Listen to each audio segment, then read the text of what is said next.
I was on the front couch with my little brother watching the Dukes of Hazzard. I think I was close to 10 years old. Beats all you never saw, been in trouble with the law since the day they was born. I was at the age of 10 or 11 when it was on TV. Flat in the hills. See, I was born in '81, the show started in '79. At that time, everybody loved the Dukes.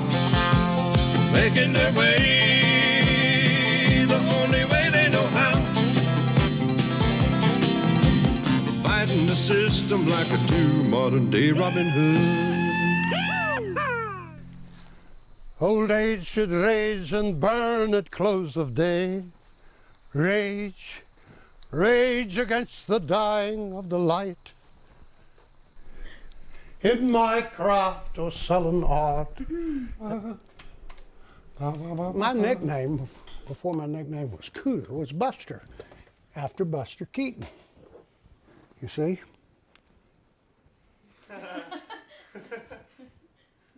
The great stone face. I just happened to be at ground zero. There was a good film community in Georgia, and I had done a bunch of films because Hollywood people come in and found it a great place to shoot because of location, Deliverance and shows like that. And I was just in the right place at the right time. Besides being the town's best mechanic, Cooter Davenport was known as the Rembrandt of Hazzard County. The Hollywood writers didn't have an ear for the southern patois, if you know what I mean. I'd say, I'll be down there faster than a mineral, swim a nickel dipper. What did he say? Tyndale-Brock. Tyndale-Brock. Put it in last week over there in Rutledge, behind the town. Yeah. I was running hookers I'd just talk like I talked. You know, I would sort of have to cooterize the script because no human being would say what they have written. So I call up there and say, I think I had this little idea about getting all my old Dukes of Hazzard stuff out of the barn, out of the attic, and maybe have a little place called Cooters, you know? I'll get an old General Lee and sit it out front and put my old costume in there, and lunch boxes and jigsaw puzzles and pictures from the show, and we'll sell some barbecue or something and call it Cooters. It was amazing. We pulled up to the store. There were like cars parked on either side of the road, like 2 miles back. Just people making Sperryville crazy. And who would have thought? Who would have thought?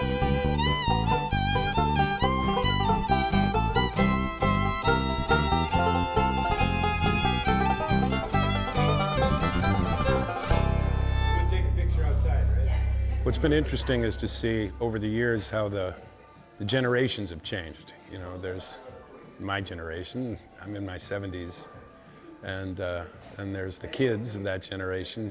Then there's the grandkids of that generation. And now we're getting great-grandkids, so it's bizarre. Hey, I heard y'all done real good on the big track. Yes, sir. Well, he did all right on the big track, but he saved his fancy moves for off track.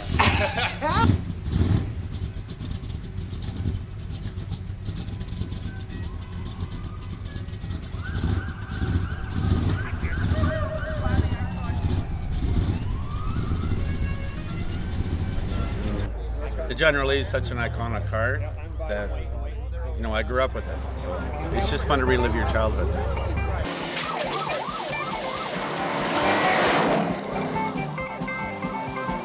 All right, who's never rode on a racetrack before? I lots of. All right, where's Jet at? Right here. Jet, go over the rules. We're going to coordinate to let everybody on the track. You're going to get 3 laps, and then you're going to come off.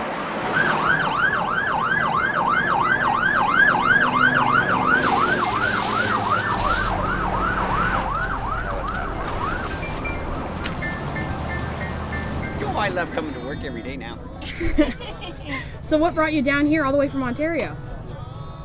The crowd, the Dukes event, the people. And the cool thing about this, you got friends from all over the place. You come to these events and you got friends all over the world, all over the country. I made a lot of good friends that I probably would never been friends with if it wasn't for this car and it wasn't for Ben and Alma and the Dukes of Hazzard. My husband Bradley and I, we actually met at a Dukes of Hazzard event many years ago.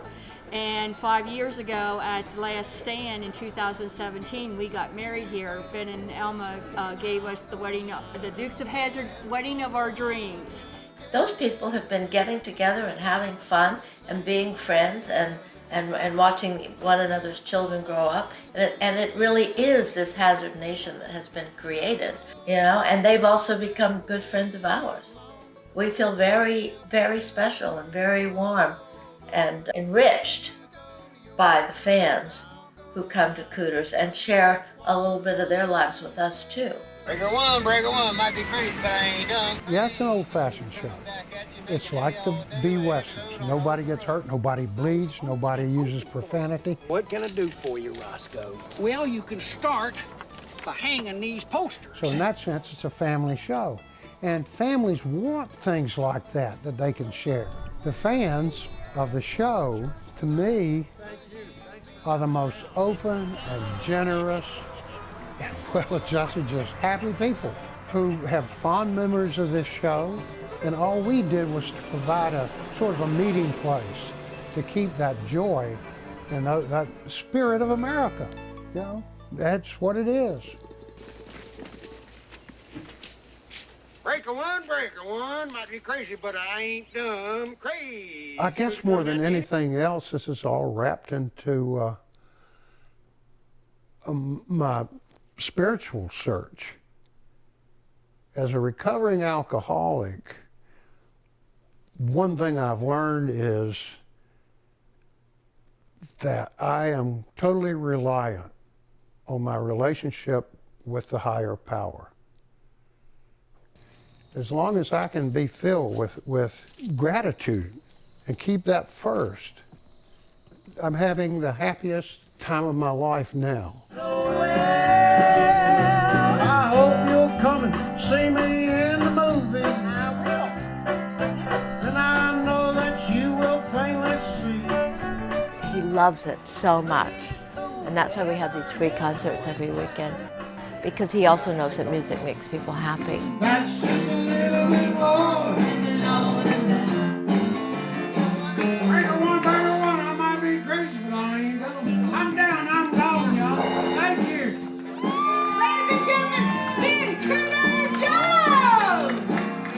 Thank you so much for hanging out with us today. Don't forget to go inside and meet all the other cast members. They'd love to see you. Also tomorrow morning we'll have 10:30 worship service right here.